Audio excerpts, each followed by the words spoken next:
Alright, y'all, as most of you all know by now, the Toronto Raptors and the Indiana Pacers made a trade. Pascal Siakam, along with a second round pick, will be going to the Indiana Pacers. The Pacers will be sending 3 first round picks to the Toronto Raptors, along with Jordan Nwora, Bruce Brown, and Kyra. I do not think that Bruce Brown will be a Toronto Raptors for a long time. He's currently on a 2-year deal, so I'm sure the Raptors are probably going to find a way to reroute that contract along with a pick or two for an upgrade at the forward or guard position for the Raptors. So we'll see how that plays out for the Raptors, but that is the trade as it stands. My thoughts on, the package that returned for Pascal Siakam, I wouldn't say it's a little shocking, but I think that the Raptors may have been able to hold out and get a little better of a deal if they're willing to wait until the trade deadline.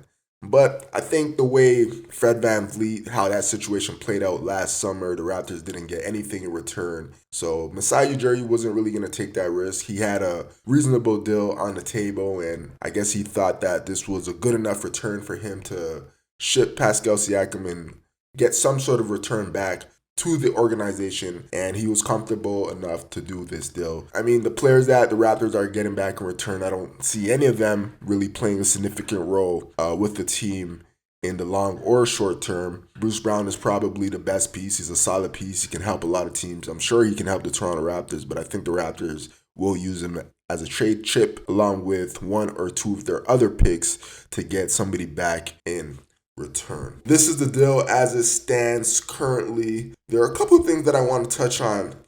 I know that a lot of people were, I wouldn't say they're bittersweet, but a lot of people weren't the biggest of fans of Pascal Siakam. But I want people to really just take a step back and really appreciate what Siakam brought to the organization. Siakam was a bona fide player in the championship run for the Toronto Raptors. He was the second best option on the team alongside Kawhi Leonard. If it wasn't for him, the Raptors would not have been able to win a championship the way that he stepped up on the offensive end, and he played great defense as well. He played phenomenal against the Golden State Warriors. I know the following season he did have some struggles being the guy, but I mean it's not an easy transition to make. And I think Pascal Siakam was a really good player for the Toronto Raptors. He had a lot of good years with the Raptors. We've seen a constant progression of his growth each and every year with the team. And one thing I will say that I'm a little surprised about is the fact that the Raptors never really fully embraced him as the number 1 option on the team. They never really tried to pit pieces around him. I mean, typically when you have a first option, you want to pit players that yield the best results from the team and the best results from that first option. We're seeing the Raptors do that right now with Scottie Barnes. You hear Masai Ujiri talk about pitting pieces around him that will allow him to play the best basketball that he can possibly play. Emmanuel Quickley is probably going to be a cornerstone. I'm not really sure what the Raptors are going to do with RJ Barrett. He seems to be a really good complementary piece. His contract is a little high, but I think the Raptors are a lot more comfortable paying him at the current number that he has than they would be paying Pascal Siakam at the Supermax. So RJ Barrett, Emmanuel Quickley, those are definitely players that will be with Scottie Barnes long term. Those are pieces that Masai Ujiri identified as pieces that he could really see growing well with Scottie Barnes. But I think it's shocking that Masai didn't really fully embrace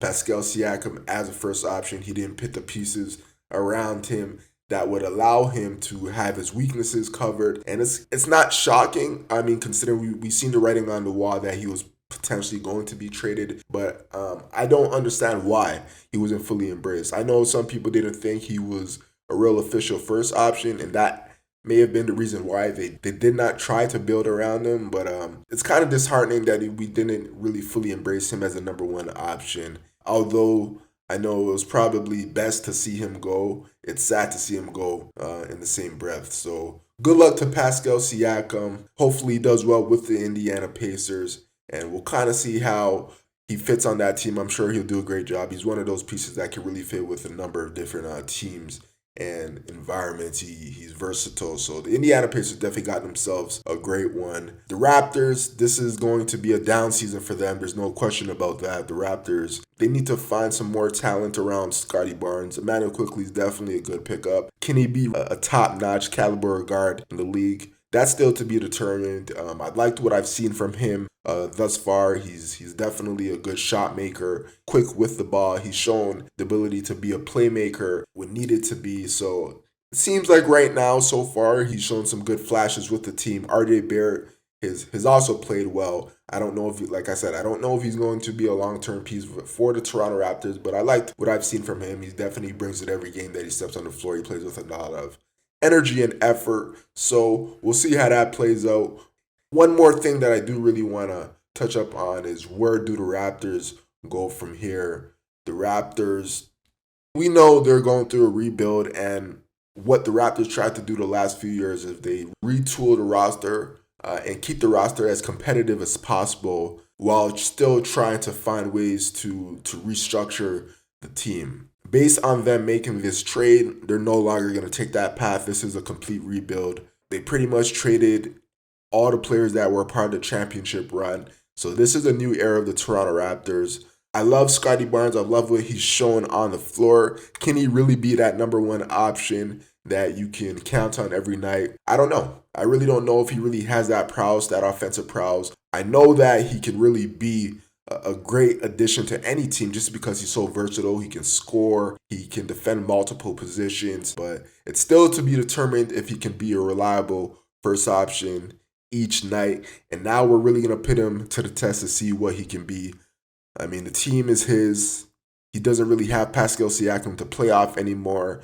It's going to be on his shoulders moving forward. So we're going to see what Scottie Barnes is made out of. There's still a lot of room for growth. His shot improved significantly this past season. So we're seeing strides in his game offensively. Now it's kind of really his show to run. So the Raptors are officially entering a new era. This organization has been competitive for the last 10 years, and we'll see how this plays out moving forward. So I'm excited for what's to come. Be sure to like, subscribe, comment. Let me know what you guys think about my breakdown of this trade. There will be more videos coming out shortly. I'm out.